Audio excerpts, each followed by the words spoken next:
En esta última parte de la conferencia vamos a hablar un poquito de lo que ha pasado en los últimos años y las reformas que está planteando el gobierno.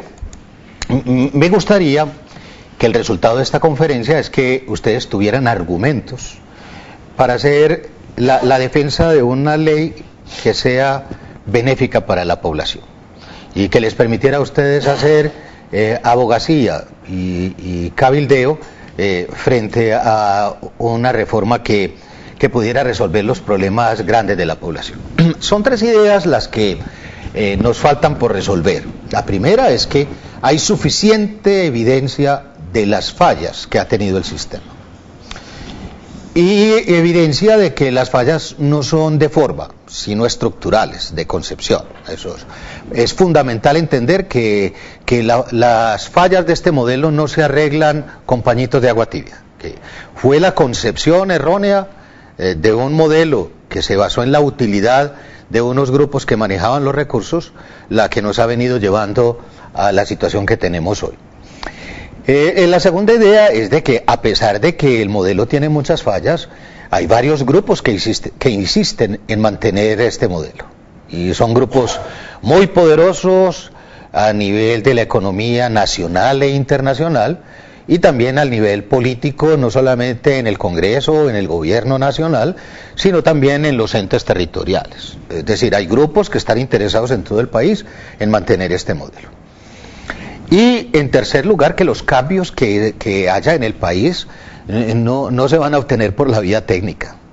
Los cambios se van a tener que obtener es por la vía política. O sea que lo que tenemos de aquí en adelante es un proceso político que ustedes van a ver por televisión en el Congreso, cuando oigan a los senadores discutir los distintos proyectos de reforma y cuando oigan también al ministro hacer defensa de los planteamientos y también los ataques que va a recibir esta propuesta, porque ya se empezaron a notar los ataques, son procesos pues políticos.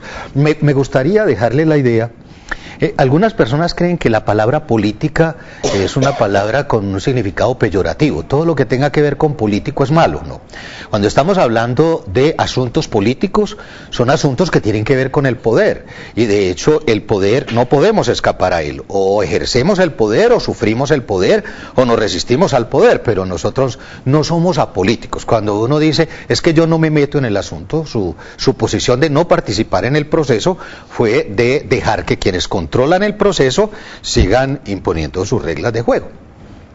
Entonces miremos algunas cositas de los últimos años. Que ha aumentado el dinero, que ha aumentado el aseguramiento, que se ha debilitado la autoridad sanitaria. Los que hemos tenido oportunidad de estar en los entes territoriales en los últimos meses, podemos contrastar dos cosas que son bien paradójicas. En primer lugar, la gran motivación que hay en los entes territoriales de hacer un buen plan de salud y un buen plan decenal. Es decir, y uno tiene que contar con la buena voluntad y el compromiso de los entes territoriales, pero están aterrados porque no saben cómo hacerlo. Es decir, los alcaldes no tienen la competencia técnica y no los estamos culpando. Estamos diciendo lo que ellos mismos están diciendo. Queremos hacer eso bien, pero no sabemos hacerlo. Eso nos lleva a afirmar que hay una gran debilidad de la autoridad sanitaria en todo el país y que ha sido el producto de todo este tiempo de implementación de una reforma y que si no lo confrontamos, cualquier reforma va a ser insuficiente. Es decir, las reformas van a tener que contar con algo que fortalezca la capacidad de la autoridad sanitaria, y estamos hablando del secretario de salud municipal y estamos hablando del alcalde municipal, tanto en el municipio como en el departamento. Estamos hablando también de la autoridad sanitaria a nivel departamental. Y este debilitamiento de la autoridad sanitaria tiene que ver con la pérdida del know-how, del cómo hacer las cosas. Les cuento algo. En este momento tenemos un problema muy serio con la tuberculosis en todo el mundo. Y en Colombia no es la excepción, pero Colombia es un país donde el problema de la tuberculosis es muy serio. Y cuando mis estudiantes quieren revisar los protocolos de atención a la tuberculosis, los tengo que mandar a los documentos del 75, que son unos documentos amarillos, que mostraban cómo se organizaba un programa de tuberculosis, porque todo eso se perdió del 93 para acá. Y se perdió lo que sabíamos hacer con la materna, y se perdió lo que sabíamos hacer con crecimiento y desarrollo, porque es que eso no es rentable y a nadie le interesa. Eso se llama la pérdida del know-how. Una empresa privada no dejaría que se perdiera su conocimiento del negocio, y nosotros dejamos que eso se perdiera. Una desintegración de los equipos terapéuticos, una desarticulación y discontinuidad de los procesos asistenciales. Óiganlo bien. El país está diciendo, y tiene razón, que uno de los mayores costos del sistema se va en la atención de las complicaciones de las enfermedades crónicas, como por ejemplo la enfermedad renal, que termina en una diálisis o en un trasplante. Cuando a una persona le falla el riñón, esa persona termina en una diálisis cada 2 o 3 días, o termina en un trasplante. Una diálisis cada 2 o 3 días puede estar costando alrededor de 100 millones de pesos al año, y un trasplante puede estar costando 80 o 90 millones el primer año. O sea que estamos hablando de dinero. Un infarto de miocardio, atender un infarto de miocardio nos puede estar costando en promedio 15 millones de pesos por infarto. Oigan esto, agradeciendo que los infartos se mueren temprano. Porque si los infartos sobrevivieran, nos costaría más, pero al sistema le sale más barato que el infarto se muera a seguirle dando dinero al infarto. Y oigan esta situación, atendiendo a la invitación de una institución, no digamos el nombre, pero lo podríamos decir positivamente, una institución estaba muy preocupada por lo que le estaba pasando con los diabéticos. No fuimos a hacer el estudio para hacerle una auditoría, ni una evaluación externa. Fuimos porque ellos nos dijeron, estamos preocupados, venga, ayúdenos a ver qué está pasando. Revísenos el programa de diabetes y de tuberculosis. Cogimos más de 5.000 historias. Algunos de esas que cayeron en la muestra eran diabéticos que acababan de entrar, pero otros llevaban más de 7 años en control. ¿Cierto? Y cuando miramos qué se le estaba haciendo al diabético, menos del 16% de los diabéticos controlados tenían una hemoglobina glicosilada. ¿Qué significa el asunto?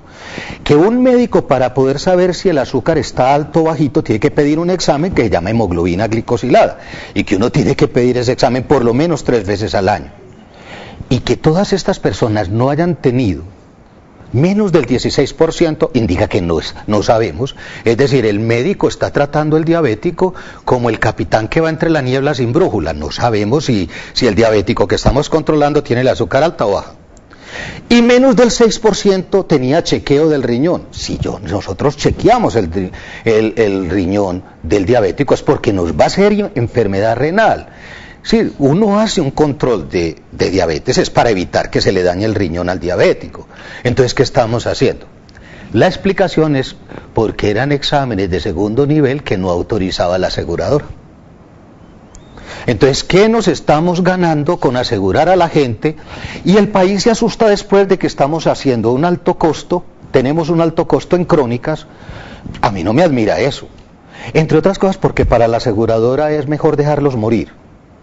La filosofía del aseguramiento, y lo que nos decía Juan Luis Londoño era, a la aseguradora le importa que no le hagan enfermedad renal, porque si le hacen enfermedad renal, ella tiene que pagar de su plata la enfermedad renal.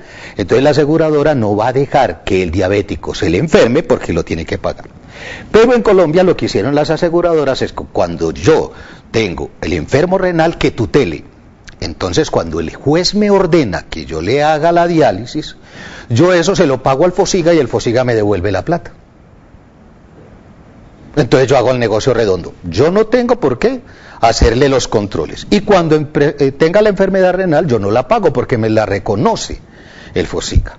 Esa es una falla grande de un modelo que, detrás de la racionalidad económica, ha perdido el eje de un sistema de salud que es el sufrimiento del enfermo, que es la salud de la población. Se desmontaron las promotoras de salud, porque es que no podemos facturar el trabajo que hace una promotora. Entonces, como eso no es facturable, se desmontan. Entonces, todos los esfuerzos que hicimos para llevar atención rural en las zonas de malaria, donde no pueden ir donde no van los médicos porque son la selva, es lo más difícil del país.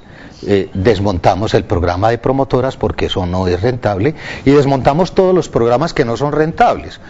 Al ministro Palacio anteriormente se le preguntó ¿cómo es posible que en el país se estén cerrando los servicios de obstetricia y pediatría cuando tenemos todavía mortalidad materna alta y cuando tenemos sífilis congénita y mortalidad perinatal, con el argumento de que no son servicios rentables? ¿Cómo es posible que cerremos los servicios que responden a las necesidades de la población con el argumento de que no son servicios rentables? Se deterioró el sistema de información y lo único que nos queda del sistema de información son los RIPs para demostrar que se hicieron actividades y se prestaron servicios. Y las facturas. ¿Sabe cómo hicimos para poder recuperar las historias de los pacientes diabéticos? No existían registros del programa de diabéticos en esa institución, que estaba preocupada por el asunto. Hubo que ir por el sistema de facturación y a través del sistema de facturación sí los encontramos. Es decir, lo que se privilegia es la información que tiene que ver con la factura. Y se recoge una cantidad de información que al final no se utiliza para la toma de decisiones. El sistema de planeación se fragmentó. ¿Recuerdan ustedes lo que les contaba de un sistema de planeación que uno tenía que cumplir para que le dieran los aportes? Eso se desmontó desde 1993 y se cambió por la gestión por proyectos. Es que es mucho más fácil entregarle a un contratista un proyecto que el plan.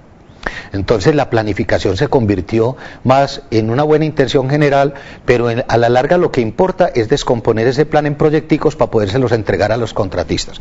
Es de fondo el problema, no es solamente diferencia entre planificar y gestión de proyectos, no, es que al mercado le interesa más trabajar los proyectos como unidades de transacción que los mismos planes, que de alguna manera ponen cortapisas a las transacciones. Y los planes perdieron mucha de su fuerza.